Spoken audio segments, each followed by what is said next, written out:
This is Optimal Living Daily, episode 1602, Mediocrity is an Integrity Problem, by Cylon George of spirituallivingforbusypeople.com, and I'm Justin Malik. Welcome to Optimal Living Daily, or the OLD podcast, where I read to you from some of the best blogs I can find and get permission from. And I'll keep this intro nice and short today, so for now, let's get right to it and start optimizing your life. Mediocrity is an Integrity Problem, by Cylon George of spirituallivingforbusypeople.com. Do you feel like your life is mediocre? Maybe you're a bit confused about why you feel that way. You've got the 6-figure job, 2.5 model kids, a 3,500 square foot house with a 2-car garage, a summer home, great school district, exotic vacations, social acceptance, and esteem. On paper, you have everything society told you would make you feel whole. You're doing better than 90% of people on the entire planet, but somehow you still feel like a loser. So you buy a bigger house, trade in the cars for more luxurious ones, upgrade to the latest computers and smartphones, work longer hours to gain a competitive edge for that promotion. But you soon realize that having more doesn't make you feel better about yourself. You feel completely lost because you don't even like the job you fought so hard for, and the fancy cars are draining your bank account. A winner takes all world. Look, it's totally understandable why some people do all they can to not be average. Average is where mediocrity lives, and who wants to be mediocre? Besides, there are many advantages afforded to those who can make it into the elite class of people in our society. We may say things like, what matters is that you be the best you can be. But in our more honest moments, what we really want is to be the best. We idealize the former, but human nature being what it is, we crave the latter. In a winner-takes-all world, being second best just doesn't cut it anymore. The average person knows who Usain Bolt is, but probably cannot identify another track and field sprinter by name. In the minds of many, an elite performer like Bolt isn't just number one, he's the only one.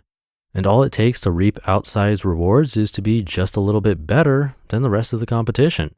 James Clear defines the winner-takes-all phenomenon as, quote, situations in which small differences in performance lead to outsized rewards, end quote.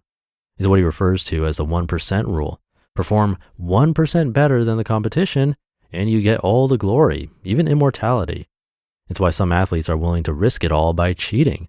It's why some businesses cut corners to increase profit margins. It's why some coworkers sabotage one another rather than work together. The risk versus reward is almost irresistible. So if you're feeling pressured to live in the right neighborhood, send your kids to the right schools, or compete ruthlessly, you understand the power of the 1% rule. The question is, are you willing to compromise your own integrity to gain the advantage? Complexity and prestige. There's no better way to size a person up than to find out what they do for a living. I'm a hospice chaplain.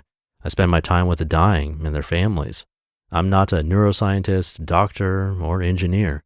People with prestigious or interesting careers can easily garner and hold the attention of strangers at a cocktail party.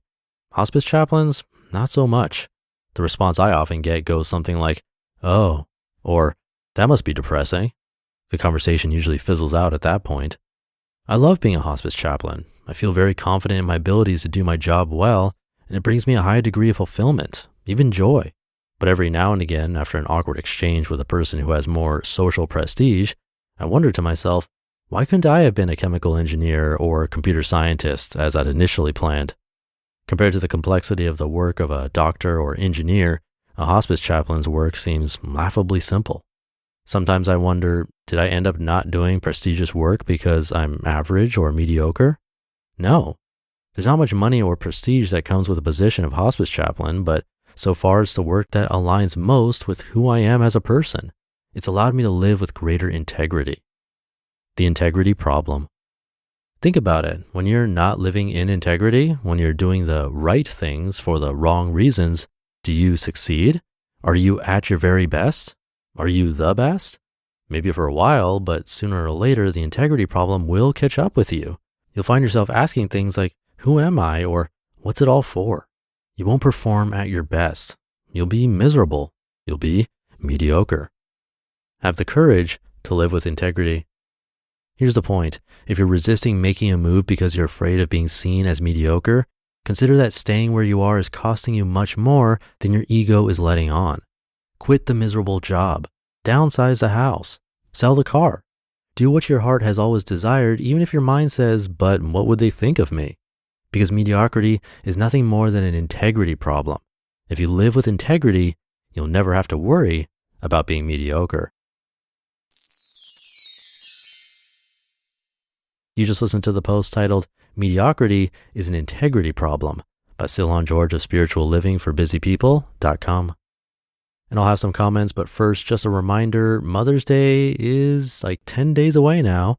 Have you been searching high and low for the perfect gift? Maybe you want to get something memorable with a personal touch. The Skylight Frame is something that will bring joy to your mom, especially if you're not able to visit your loved ones as often as you'd like to. What's the Skylight Frame?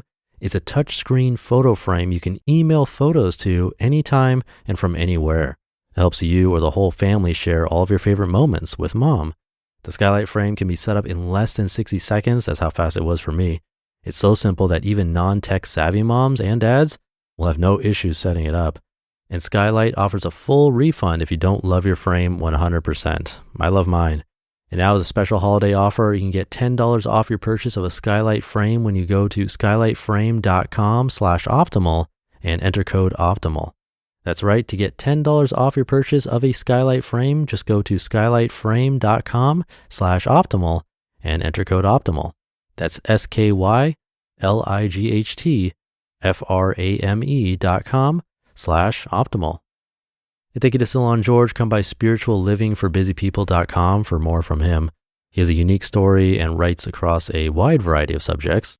He's featured across a bunch of our podcasts with always interesting posts. It's true we're often sized up by that typical cocktail party question, what do you do? I don't like that question personally. I know in most cases people are just making conversation and they don't know what else to ask. And maybe they think they'll find something in common with you if they do ask. But to me, it's usually rare that that happens. Usually we can find something in common between something else like entertainment or shows or movies or hobbies like games or music, stuff like that. Just thinking about it, I have friends from all sorts of jobs like retail planner, college professor, marketing and software engineers, EMT, warehouse manager. We all have different jobs, yet we're friends and we pretty much never talk about work actually anyway. So personally, I like to do what the minimalists say, and instead of asking, what do you do? Ask, what do you do for fun? Or if someone asks me what I do, I'll start naming a bunch of things, including hobbies, because that's what I do, lots of stuff. But anyway, that was a bit of a tangent. I'll leave it at that for today. Hope you have a great rest of your day. Thank you for being here and listening to me and for subscribing to the show. And I'll be back tomorrow for the 1st of May, where your optimal life awaits.